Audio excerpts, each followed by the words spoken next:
Former President Bill Clinton is out stumping for Vice President Harris, and while trying to defend her record as border czar, he stunningly suggested that Georgia nursing student Laken Riley would still be alive if it were not for the Biden-Harris's border policies.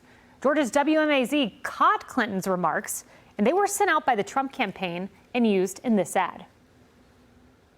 And on the immigration thing, she's the only candidate who has actually endorsed a bill that would hold down immigration in any given year to a certain point, and then make sure we gave people a decent place to live, and we did total vetting before people got in. Now, Trump killed the bill. The bill was being written by senior Republicans in the Senate, and he killed the bill. Why? You had a case in Georgia not very long ago, didn't you? They made an ad about a young woman who'd been killed by an immigrant. Yeah, well, if they'd all been properly vetted, that probably wouldn't have happened. But if they're all properly vetted and that doesn't happen.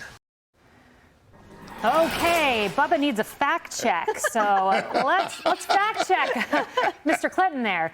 Look, this drives me to no end, just enrages me, because number one, Biden tore up the executive orders of the Trump administration. Right. Number two, he always had Section 212F authority under the Immigration Nationality Act. Let's pull this up. He could have done this at any moment, where it says whenever the president finds that the entry of one alien or any class into the U.S. would be detrimental to the interests of the U.S., he may, by proclamation and for such period as he shall deem necessary, suspend the entry of all or any class. Not only that, he had executive authority. He also had control of Congress for 2 years. We'll put this up when Democrats controlled the presidency, the Senate, the House, January 21 to January 23. As you pointed out, David Webb, the bill he is talking about came after this period. It's a minor detail because Bill Clinton can time travel politically, but it's ridiculous. They keep pushing the lie. They know they lie. Bill Clinton is not that addled. He's not Joe Biden. He knows what he's doing, and he's a master at twisting reality to make it seem like it worked.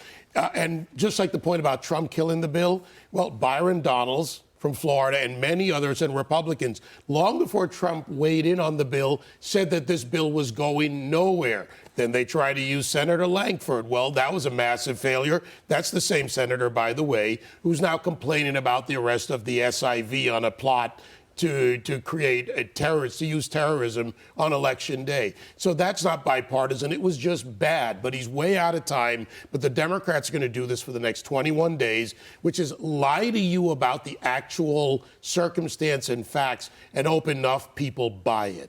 And they say that immigrant with a terror plot came in on humanitarian parole. Doesn't make much. Illegal alien? That's yes. Okay, just doesn't make much of a difference. Humanitarian parole would be entering legally, but he should have been vetted. He was not.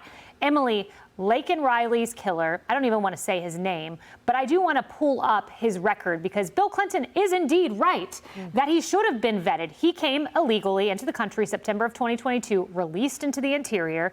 Then you can see September of 23, he's arrested in New York City for acting in a manner to injure a child. Same month, goes down to Athens, Georgia.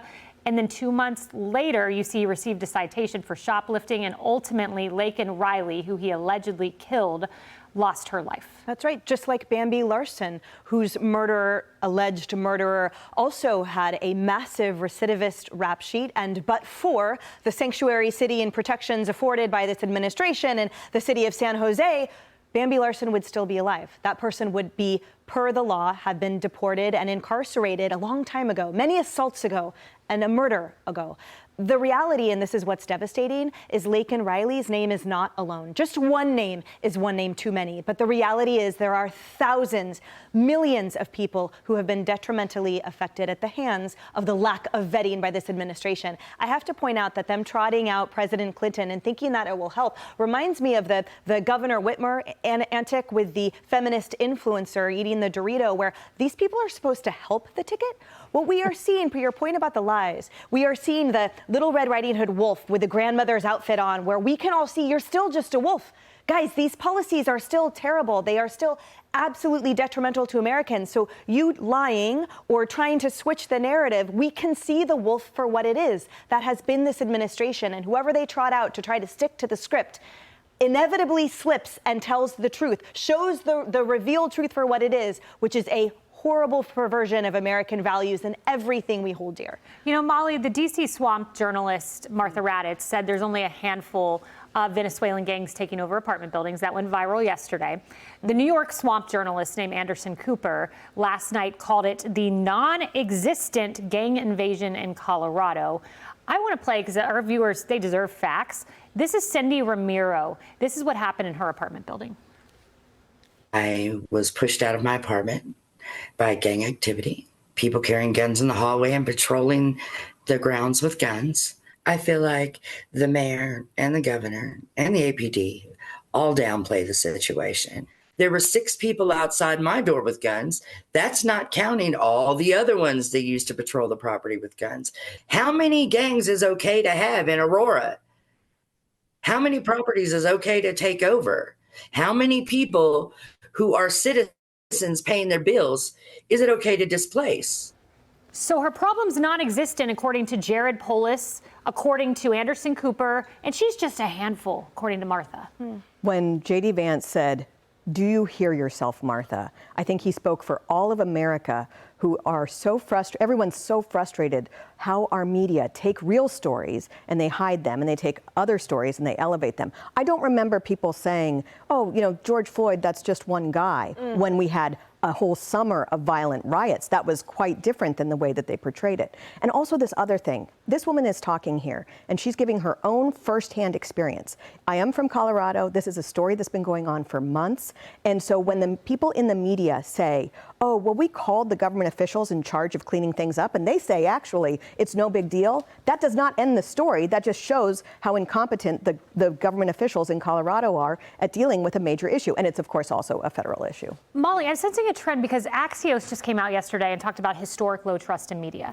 And this reminds me of hurricane relief. So the residents of North Carolina, they're just liars. This woman, Cindy, she's just a liar out in Colorado. They're all just liars, and the know-it-alls, Anderson Cooper, Martha Raddatz, have the facts. This is the most frustrating thing when you see the media kind of piling on to the gaslighting, buying the government saying, in this particular case in Aurora, where the governor's office said that it was in the imagination of the city councilors and the people that were trying to get help. And then that video comes out with the men with the guns in the hallways, and you realize there's some reality there. Then you hear these personal stories, and it gets more upsetting when you see a journalist doing that thing where, like, this problem isn't really that big. You know, it's a few apartment complexes. You're exaggerating. This isn't your imagination, when everybody can see it.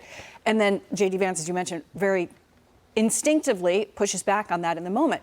And people can see reality and not believe the media and not believe the government and make decisions for yourself. Do you remember when Don Lemon interviewed people on the boardwalk and someone talked about their lived experience and he answered, "That's not what the statistics say." Right, or when you rip out the government, what I saw, stats on crime. Yeah, exactly. That is a great reminder. That is so true. I will take the word of Cindy Ramiro over Anderson Cooper and Martha Raddatz, the great journalist. Hey everyone, I'm Emily Campagno. Catch me and my co-hosts Harris Faulkner and Kaylee McEnany on Outnumbered every weekday at 12 p.m. Eastern, or set your DVR.